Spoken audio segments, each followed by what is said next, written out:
Olá, seres do submundo. Como estão hoje? Tem tido ótimos pesadelos? Bom, eu quero começar esse episódio dizendo que em breve a gente vai ter uma surpresa pra vocês. É uma coisa que muita gente pediu faz algum tempo já, e eu não vou revelar nesse episódio, você vai ter que esperar pra ver. Então assim, eu espero que vocês gostem, né? E é claro, eu sempre deixo esse começo aqui para agradecer aos patrões por tudo que eles fazem pelo podcast. O podcast só existe e só vai continuar existindo por causa deles. Então esse começo aqui é só para realmente dizer o meu muito obrigado aos patrões. E se você quiser se tornar um dos patrões e apoiar o podcast, ajudar ele a continuar crescendo e ficando cada vez melhor, é só acessar o PicPay, o Patreon ou o Catarse. Lá você encontra vários meios de apoiar a gente, tudo bem? Vamos para nossa história? Eu sou o Bruno Lima e esse é o Submundo Terror.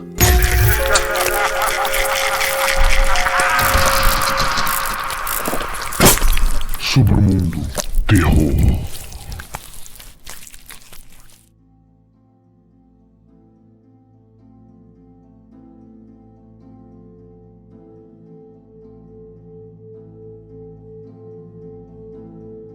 Eu nunca soube se essas criaturas têm nome.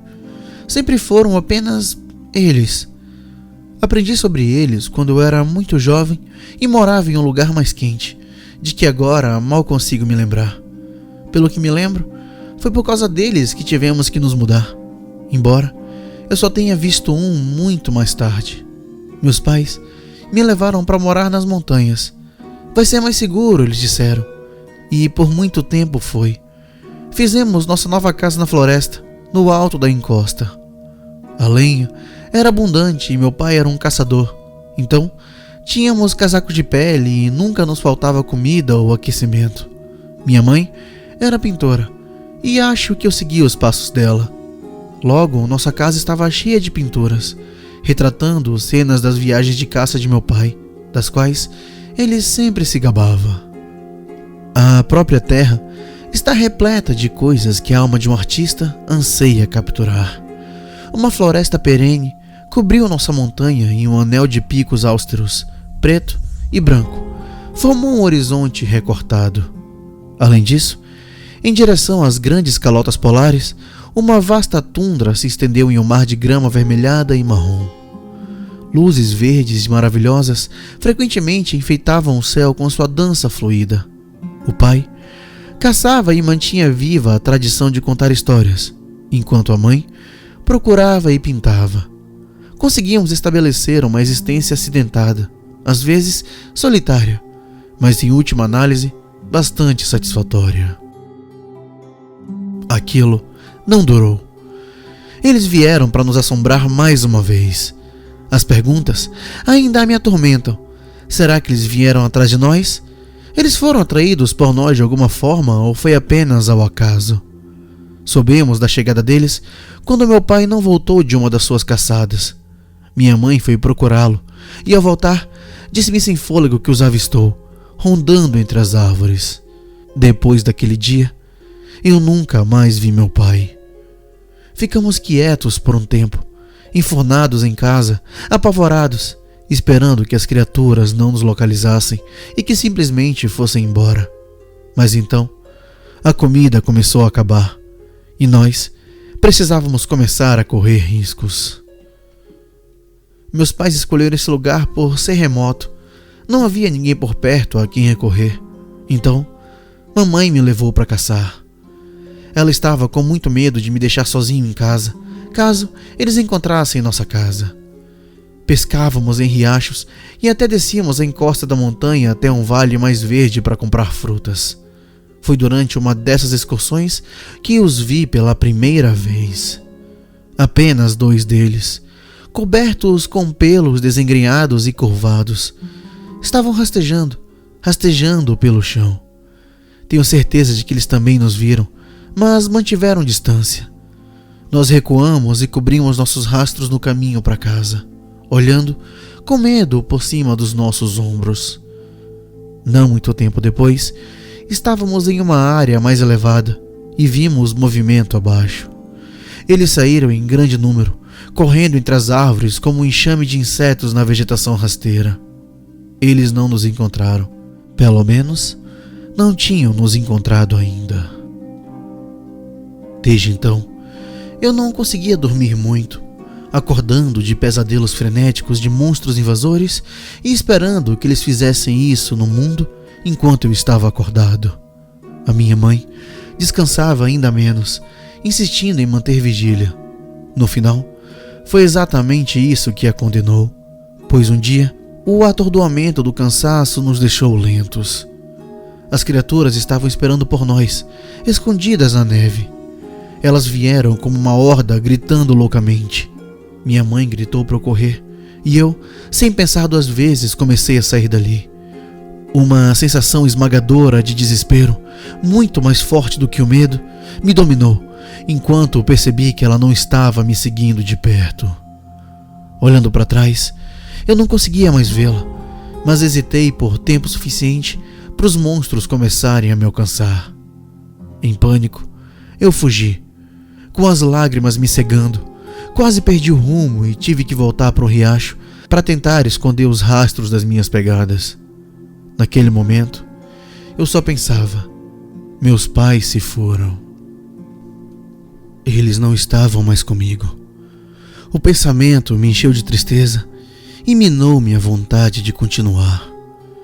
Eu mal tive forças para acender o fogo, a fim de salvar meus pés congelados. Desmoronando e me enrolando em uma bola, chorei, logo caindo em um sono superficial. Nos dias que se seguiram, desanimei pela sobrevivência diária. O instinto sozinho me manteve sobrevivendo, mas o medo envenenou cada momento da vigília, bem como o meu sono. Pior ainda, era um incessante roer de culpa, pelo que eu, então, via como covardia. Talvez fosse melhor ficar com a minha mãe e encontrar o meu destino. Isso me levou a um ponto em que, incapaz de enfrentar aquelas criaturas, entrei na tundra aberta com a intenção de congelar até a morte. O que me fez voltar foram as luzes dançantes sobre a geleira. Estranhamente, naquela noite eles adquiriram uma tonalidade vermelha ao invés do verde normal. Esse momento de beleza única me fez não desistir ainda, seja por um destino cego ou por intenção sobrenatural. A luz vermelha dançante acabou sendo um presságio. Enquanto estava deitado para dormir perto do fogo naquela noite, minha negligência abatida em cobrir meus rastros fez com que pesadelos se tornassem realidade. Eles me encontraram, apenas 3 em número, mas aquilo não era menos terrível. De perto, eles eram ainda mais horríveis, mais baixos, mas mais volumosos do que eu. Peludos, tinham pelos nos rostos escancarados, horríveis além das palavras, com narizes estranhamente protuberantes e olhos furiosos e insanos. Eles brandiam fogo e coisas perversas e afiadas. Gritando, eles desceram sobre mim, chutando, se debatendo, apunhalando.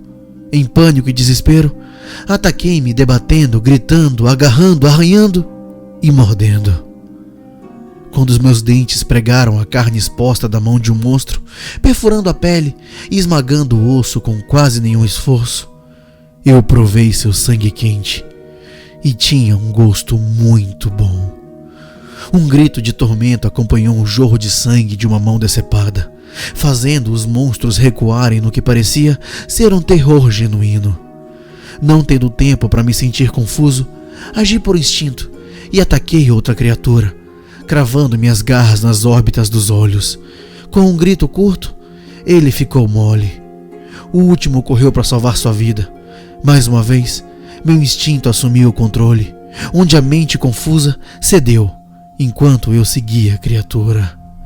Ele ofegava, tropeçando e cambaleando nas coisas depois de largar o fogo. Estupefato, percebi que, ao contrário de mim, a coisa não conseguia enxergar no escuro. Foi muito fácil rasgar sua garganta. Enquanto eu voltava lentamente, aquele que estava sem mãos estava nos arredores da morte, sangrando e agonizando. À luz do fogo, olhei para minhas próprias mãos ensanguentadas. O sangue negro das minhas feridas mal estava lá, enquanto o vermelho brilhante deles contrastava distintamente com a minha pele branca como a neve. Num acesso de bizarra inspiração, aproximei-me de uma das pinturas que adornava as paredes da minha caverna. Uma representação dessa mesma montanha. Manchas esvoaçantes de verde que representavam as luzes no céu. Pintei com o vermelho do sangue. A luz bruxulante do fogo. A pintura parecia quase como uma coisa real. Eu sabia muito bem que o sangue ficaria marrom com o tempo, mas por agora era uma beleza para os meus olhos. Com a curiosidade agora em lugar do terror, agachei-me sobre o monstro morto. Seu pelo não passava de uma camada de peles de animais, obscurecendo seu corpo real. Quando o desembrulhei, vi uma coisa frágil de carne gordurosa, músculo macio e pele rosada. Eu temia uma criatura frágil e meio cega. Ao saber disso, meu medo se foi. Portanto, lembre-se dessa história, à medida que avançamos noite adentro. Quando estão sozinhos e no escuro, eles são a presa e não o caçador. Deixe-os se encolherem atrás de suas paredes de madeira e ferramentas de ferro. O medo agora é deles, e se eles se perderem em nossa floresta novamente, faremos um banquete de sua carne e pintaremos com seu sangue. Gostaram da história, seres do submundo? Se vocês gostaram, não esqueçam de ir na nossa página do Instagram e seguir a gente. Vá também na nossa página do YouTube e se inscreva no canal, ajuda muito a gente a crescer. Lembrando que você também pode sempre ajudar aqui, se tornando um dos patrões do podcast, e em troca, você vai receber várias vantagens, além do grupo secreto dos patrões e um episódio a mais por semana. Muito obrigado por tudo. Boa noite e bons pesadelos.